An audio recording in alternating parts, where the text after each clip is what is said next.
चापोली गटात राष्ट्रवादीचा जोरदार प्रचार, महिलांची भव्य रॅलीतून शक्ती प्रदर्शन. रंजनाताई चाटे, गजानन होनराव व सुप्रिया हाके यांच्या प्रचाराला नागरिकांचा वाढता प्रतिसाद. चाकूर तालुक्यातील चापोली जिल्हा परिषद गटाच्या निवडणुकीच्या पार्श्वभूमीवर राष्ट्रवादी काँग्रेसच्या उमेदवारांच्या प्रचाराला चांगलाच वेग आलाय. चापोली जिल्हा परिषद गटाच्या उमेदवार रंजनाताई भालचंद्र चाटे, चापोली गणाचे उमेदवार गजानन बालाजी होनराव तसंच अजनसोंडा गणाच्या उमेदवार सुप्रिया नरेंद्र हाके यांच्या प्रचारार्थ चापोली इथं भव्य प्रचार रॅलीचं आयोजन करण्यात आलं होतं.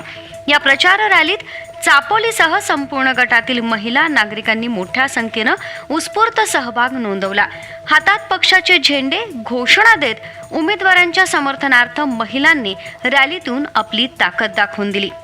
रॅलीमुळे संपूर्ण परिसर राष्ट्रवादी काँग्रेसमय झाल्याचं चित्र पाहायला मिळालं.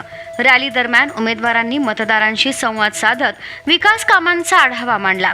महिलांसाठी राबवण्यात येणाऱ्या योजनांबरोबरच गटातील मूलभूत सुविधा, रस्ते, पाणीपुरवठा, आरोग्य व शिक्षण या मुद्द्यांवर भर देण्यात आला. जनतेच्या विश्वासावर विकासाची वाटचाल करू असा निर्धार उमेदवारांनी व्यक्त केला. एकूणच चापोली जिल्हा परिषद गटात राष्ट्रवादी काँग्रेसच्या उमेदवारांना दिवसेंदिवस वाढता प्रतिसाद मिळत असून मतदारांचा कल स्पष्टपणे त्यांच्या बाजूने झुकताना दिसतोय. प्रचार रॅलीला मिळालेला उत्स्फूर्त प्रतिसाद पाहता चापोली गटात राष्ट्रवादी काँग्रेसचा विजय निश्चित मानला जात असून राजकीय वर्तुळात याची जोरदार चर्चा सुरू आहे.